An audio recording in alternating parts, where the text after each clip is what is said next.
성경 말씀 요한복음 15장 18절에서 27절 말씀입니다. 세상이 너희를 미워하면 너희보다 먼저 나를 미워한 줄을 알라.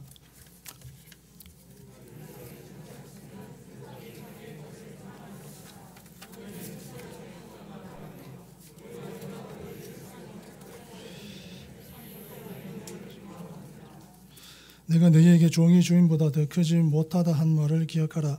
사람들이 나를 박해하였은즉 너희도 박해할 것이요 내 말을 지켰은즉 너희 말도 지킬 것이라.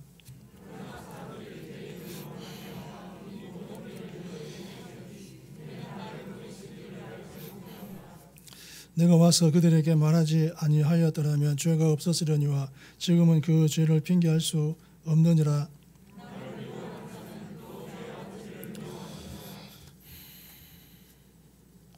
내가 아무도 못한 일을 그들 중에서 하지 아니하였더라면 그들에게 죄가 없었으려니와 지금은 그들이 나와 내 아버지를 보았고 또 미워하였도다.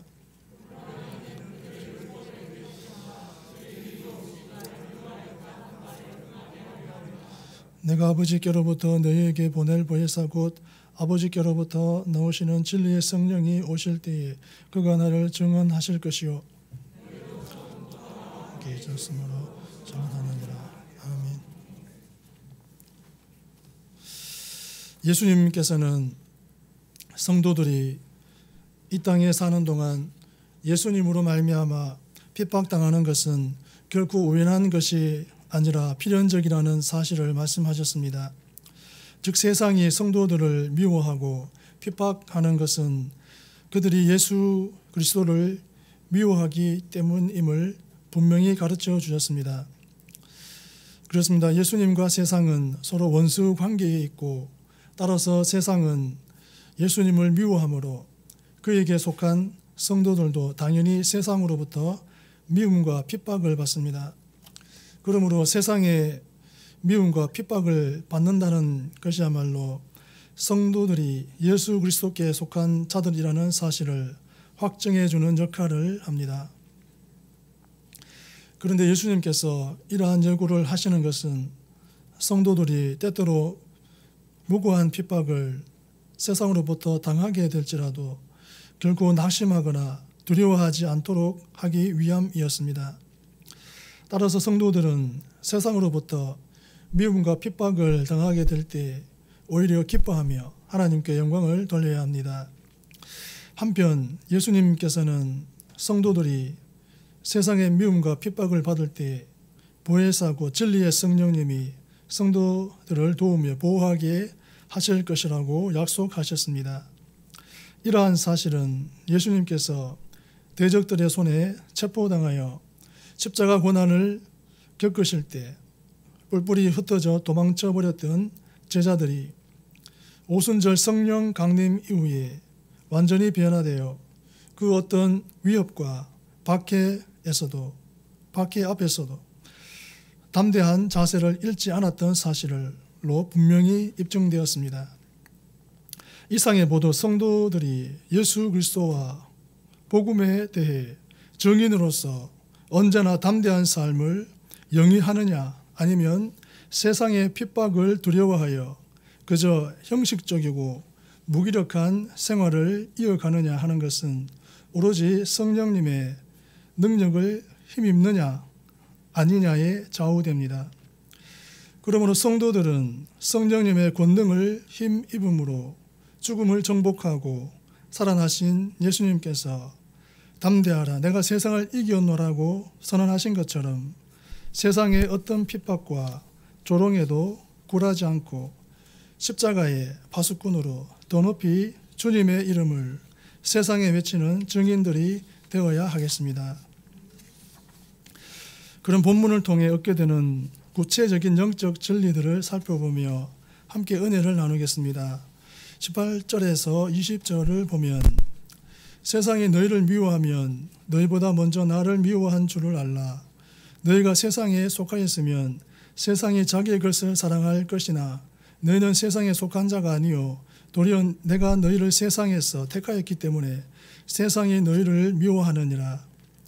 내가 너희에게 종이 주인보다 더 크지 못하다 한 말을 기억하라. 사람들이 나를 박해하였은즉 너희도 박해할 것이요 내 말을 지켰은즉 너희 말도 지킬 것이라. 아멘. 성도들은 천국 가족의 일원입니다. 18절에서부터 20절에서는 예수님께서 제자들에게 장차 고난을 겪게 될 것과 그 이유에 대해 말씀하신 내용이 기록되어 있습니다. 하지만 이 말씀 속에는 비단 고난의 이유뿐만 아니라 성도들이 능력 있는 삶을 살아갈 수 있는 비결까지도 동시에 함축되어 있다는 점이 소망을 주는 말씀이기도 합니다. 여러분, 사람은 누구나 어디엔가 소속되고자 하는 강한 욕구가 있습니다. 그리고 이 욕구를 만족시키지 못하면 정서적으로도 대단히 불안해할 뿐만 아니라 실제적으로도 나약한 삶을 살아가게 됩니다. 반면 어디엔가 소속하게 되면 그때부터 마음의 안정과 함께 살아갈 방향과 힘을 얻습니다. 왜냐하면 자신이 소속한 집단으로부터 정체성과 함께 자신을 보호해 줄 든든한 피난처를 발견하게 되기 때문입니다. 따라서 저와 여러분은 왜 사람들이 그토록 가정이나 기업과 같은 집단에 소속되기를 갈망하며 만일 그렇지 못할 경우는 심지어 범죄 집단에라도 가입하여 안정감을 찾고자 하는지 이러한 관점에서 충분히 이해할 수 있습니다. 그런데 이러한 견지에서 볼 때 오늘 주님께서는 제자들에게 굉장히 중요한 말씀을 하셨습니다. 곧 19절에 너희는 세상에 속한 자가 아니요 도리어 나의 택함을 입은 자라고 말씀하셨습니다. 즉 모든 제자와 성도들은 너는 땅에 속한 자들이 아니라 천국에 속한 백성들입니다. 그리고 여기에 성도들이 세상에서 능력 있는 삶을 살아갈 수 있는 비결이 있습니다. 여러분 이미 살펴보았듯이 모든 사람은 어디엔가 소속하고자 애를 쓰되 이왕이면 더 명망 있고 더 힘있는 집단에 소속되고자 합니다. 그래서 학교도 이왕이면 명문 학교에 진학하려고 애를 씁니다. 왜냐하면 그곳에는 훌륭한 선배들이 있고 따라서 그 학교에 진학하면 그 학교의 빛나는 전통을 이어받을 수 있기 때문입니다. 그렇다면 보십시오. 모든 성도는 주님의 선택 때문에 그리스도에게 속한 자들이 되었습니다. 말하자면 그리스도께서 맏형으로 계신 천국 가족의 일원이 되었습니다. 그런데 성경을 보면 실로 이 천국 가족보다 훌륭한 전통을 지닌 곳이 이 세상에는 그 어디에도 없습니다. 예컨대 노아는 믿음으로 방주를 만들어 인류에게 새로운 출발을 가능케 한 분이었고 아브라함은 초인적인 믿음으로 세상 복의 근원이 되신 분입니다. 또 그런가 하면 모세는 전무후무한 출애굽 역사를 일으켰고 다윗은 가장 경건한 왕으로 오고 오는 모든 왕의 모범이 되었습니다. 그 외에도 저와 여러분이 속한 왕가의 빛나는 전통과 놀라운 업적들을 들자면 한도 끝도 없으며 이러한 전통에 비견할 수 있는 곳은 세상 어디에도 없습니다. 그러니 성도 여러분, 아무것도 아닌 저와 여러분을 불러 이처럼 훌륭한 명가에 속하게 하신 주님의 은혜가 얼마나 놀랍습니까? 그런데도 저와 여러분은 이 세상을 부러워하며 위축되어 살아가야 하겠습니까? 아니 오히려 가슴을 펴며 자랑스러운 모습으로 당당하게 살아가야 하지 않겠습니까? 그리고 하늘의 권세와 믿음을 통해 이러한 전통을 또 아름답게 세워나가야 하지 않겠습니까? 19절을 보면 너희가 세상에 속하였으면 세상이 자기의 것을 사랑할 것이나 너희는 세상에 속한 자가 아니요 도리어 내가 너희를 세상에서 택하였기 때문에 세상이 너희를 미워하느니라. 아멘. 성도가 위의 것을 찾아야 할 이유는 너무도 분명합니다. 19절에는 제자들이 세상에서 고난을 겪을 수밖에 없는 필연성을 말씀하셨습니다. 그런데 여기에는 한 가지 전제가 함축되어 있습니다. 그것은 그리스도와 세상 사이에는 결코 양립할 수 없는 이원적 대립이 존재한다는 점입니다. 즉 그리스도와 세상은 마치 물과 기름처럼 조화될 수 없기에 세상이 자기에게 속한 자는 사랑하는 반면 그리스도께 속한 자들에 대해서는 핍박을 가한다는 사실입니다. 성도 여러분, 저와 여러분이 세상에 속한 것들을 추구하지 말아야 할 분명한 이유가 여기에 있습니다. 저와 여러분이 이 사실을 분명하게 깨닫는 일은 매우 중요합니다. 왜냐하면 많은 성도가 이에 대해서 분명하게 깨닫고 있지 못한 관계로 불필요한 수고를 할 뿐만 아니라 많은 시험과 유혹에 빠지고 있기 때문입니다. 성도 여러분, 오늘 본문이 보여주듯이 진정으로 그리스도께 속한 자들은 영적으로 거듭난 존재들로서 더는 땅에 속한 자들이 아니라 하늘에 속한 자들입니다. 즉 그리스도께 속한 자들은 비록 육신적으로 땅에 살고 있으나 이 땅과는 모든 관계를 이미 끊어버린 존재들입니다. 성도들은 그리스도와 연합하여 그분의 십자가와 함께 이미 세상에 대해서는 죽은 사람들입니다. 따라서 세상과의 관계를 단절하고 세상에 대해 죽어버린 성도들은 세상의 사랑을 받을 수도 없고 또 설령 세상 것을 추구한다고 해도 결코 얻을 수도 없습니다. 반면 하나님께서는 성도들에게 이처럼 세상 것을 거두어 가셨지만 이와는 비교할 수 없이 놀라운 축복인 천국의 생명과 권세들을 주셨습니다. 또 하나님께서는 성도들에게 그리스도의 이름으로 무엇이든 구하면 얻을 수 있는 특권을 주셨고 또한 그 이름으로 얻은 권세들을 통해 그리스도보다 더한 일도 할 수 있는 능력까지 주셨습니다. 그런데도 성도들 가운데는 여전히 땅의 것들을 붙잡으려고 허우적거리면서도 하늘의 권세에 대해서는 저와 여러분이 어찌 그러한 놀라운 일을 행하겠느냐며 고개를 젓는 분들이 적지 않습니다. 말하자면 자신에게 가능한 일과 불가능한 일을 완전히 혼동하고 있습니다. 성도 여러분, 저와 여러분 안에서는 이미 하나님의 은혜로 놀라운 변화가 일어났음을 분명하게 깨달으시기 바랍니다. 그리고 지금부터는 땅의 것을 잡으려는 모든 시험과 유혹을 물리치고 대신 하나님의 나라와 그 의를 찾으십시오. 또한 세상으로부터 사랑을 받으려 하지 말고 하나님의 사랑을 사모하며 땅의 권세가 아니라 하늘의 권세를 추구하십시오. 그리할 때 지금까지 굳게 닫혔던 천국 문이 열리며 진정으로 형통한 삶들이 놀라운 모습으로 펼쳐지게 됩니다. 20절을 보면 내가 너희에게 종이 주인보다 더 크지 못하다 한 말을 기억하라. 사람들이 나를 박해하였은즉 너희도 박해할 것이요 내 말을 지켰은즉 너희 말도 지킬 것이라. 아멘. 주님의 손발인 저와 여러분은 주님보다 더 낮은 곳으로 내려가야 합니다.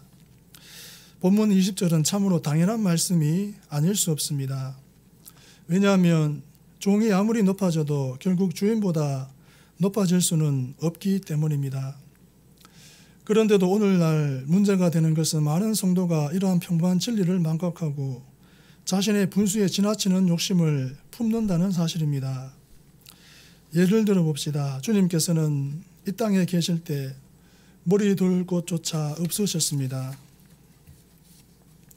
그런데 성도들 가운데는 평안한 집이 있음에도 불구하고 좀 더 넓고 화려한 저택을 주지 않는다고 불평하는 사람들이 있습니다. 또 그런가 하면 주님께서는 때로 아침거리가 없으셔서 길가에 무화과 나무를 뒤지셨는데도 성도들은 하루 3끼 식사를 충분히 하면서도 좀 더 비싼 음식을 먹지 못한다고 불평하곤 합니다.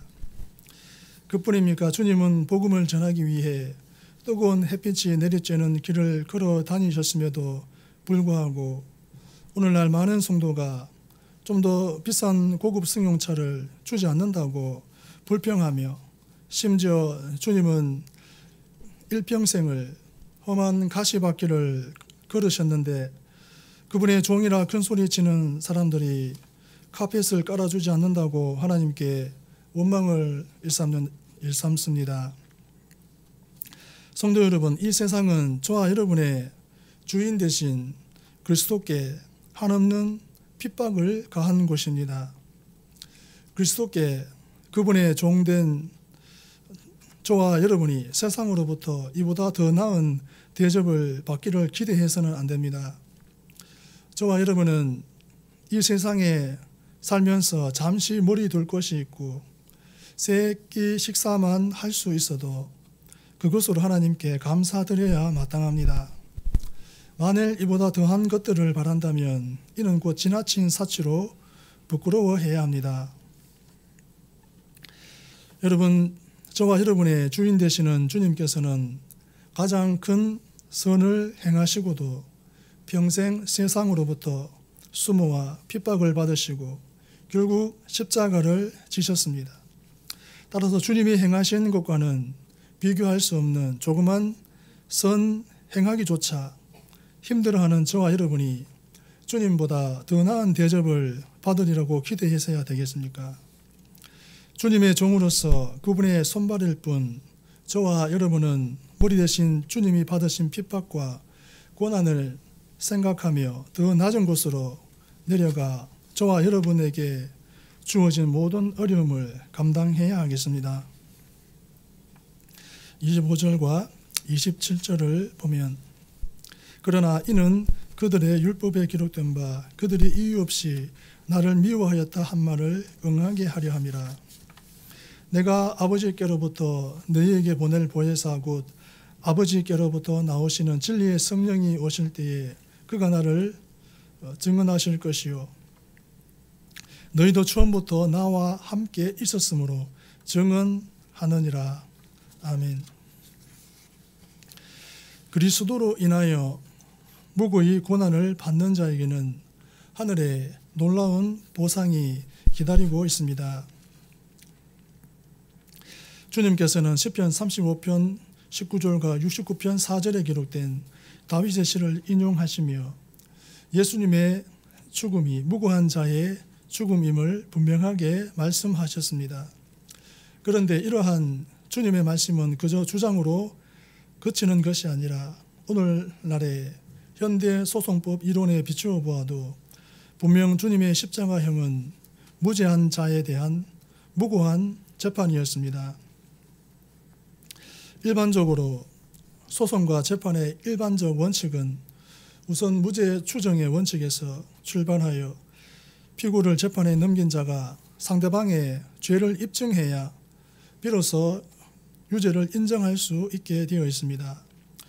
그런데 복음서의 기록을 살펴보면 누구도 주님의 죄를 입증하지 못하였습니다. 오히려 주님을 고발한 자들의 주장이 엇갈림으로써 주님을 재판에 넘긴 자들에게 거짓이 있었음을 알 수 있습니다. 이러할 때 재판장은 반드시 피고에게 유리한 판결을 내려야 합니다. 이것이 그 유명한 의심스러울 때는 피고에게 유리하게 라는 원칙입니다. 그런데 이러한 원칙을 누구보다 정확하게 알고 있었을 총독 빌라도는 주님의 무죄를 알면서도 유대인들의 압력에 못 이겨 십자가형을 선고했습니다. 참으로 어처구니 없는 불법 재판이 아닐 수 없습니다.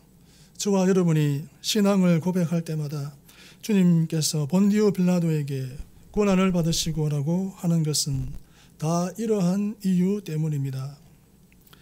그렇다면 어떻습니까? 이 땅에서 이처럼 하나님의 뜻을 이루기 위해 죽기까지 순종하시다 십자가의 억울한 죽임을 당하신 주님을 하나님은 단지 내려다보고만 계셨습니까? 아닙니다. 오히려 천하 만물이 무릎 꿇는 가장 높은 보좌에 앉으심으로 그를 무한히 영화롭게 하셨습니다. 그리고 이는 또한 그리스도로 인하여 세상에서 무고하게 고난받는 자를 하나님께서 장차 어떻게 대접하실지를 보여주는 가장 분명한 예표가 아닐 수 없습니다.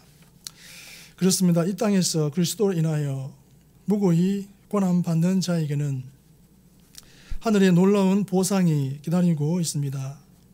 그것은 저와 여러분이 이 땅에서 당하는 고난과는 비교할 수 없이 영광스럽습니다. 하나님은 그리스도를 위해 무고히 고난받는 자들을 하늘 보좌에 앉으시고 그리스도와 함께 세상을 심판하는 권세를 주십니다. 성도 여러분, 저와 여러분은 이 땅에서 그리스도로 인하여 무고히 고난받는 것을 절대 두려워하지 마십시오. 또한 믿음과 신앙으로 인해 땅 위의 작은 것들을 잠시 잃었다고 하여 낙심하지도 마십시오. 왜냐하면 저와 여러분의 하나님께서 모두 지켜보고 계시며 장차 하늘의 놀라운 상급으로 갚아주실 것이기 때문입니다. 여러분, 오늘날 이 땅에 악한 인간들도 무고히 재판을 받아 무죄가 입증된 자를 위해 형사보상제도라는 것을 만들어 보상해 주도록 하고 있습니다. 그렇다면 하늘의 완전한 입법자이신 의로운 하나님께서 그리스도로 인해 무고히 고난받는 자를 장차 어떻게 대접해 주시겠습니까? 실로 놀라운 축복으로 그 모든 것을 갚아주시지 않겠습니까? 그러니 그리스도로 인하여 고난받는 자처럼 복된 자도 없다 하겠습니다. 그러므로 저와 여러분은 그리스도로 인한 고난은 복으로 들어가는 관문이요 고난이 크면 클수록 영광 또한 크다는 것을 알아 고난이 닥쳤을 때 오히려 감사할 수 있는 신앙을 가집시다. 성도 여러분, 주님께서는 세상이 무고히 자신을 핍박할 것과 또 제자들을 그렇게 핍박할 것을 말씀하셨습니다. 또한 이러한 주님의 무고함에 대해 성령님이 오셔서 입증할 것과 제자들 역시 그 사명이 있음을 말씀하셨습니다. 따라서 저와 여러분은 어떠한 고난이 오더라도 주님에 대해 증언해야 합니다. 또한 이러한 증언으로 인해 그 무엇을 잃는다고 해도 절대 두려워하지 말아야 합니다. 왜냐하면 죽기까지 순종하며 무고히 죽임을 당하신 그리스도를 하나님께서 한없는 영광의 자리에 앉히셨듯 그리스도를 위해 충성하는 주님의 백성들도 역시 이와 같은 은혜로 갚아주실 것이기 때문입니다. 성도들은 천국 가족의 일원입니다. 성도가 위의 것을 찾아야 할 이유는 너무도 분명합니다. 주님의 손발인 저와 여러분은 주님보다 더 낮은 곳으로 내려가야 합니다. 그리스도로 인하여 무고히 고난을 받는 자에게는 하늘의 놀라운 보상이 기다리고 있습니다. 기도하시겠습니다. 하나님 아버지, 주님께서 보상해 주시고 알아주실 것을 믿으며 믿음대로 삶으로 주님 주시는 풍성한 상 받는 모든 성도 되게 하여 주옵소서. 예수님 이름으로 기도합니다.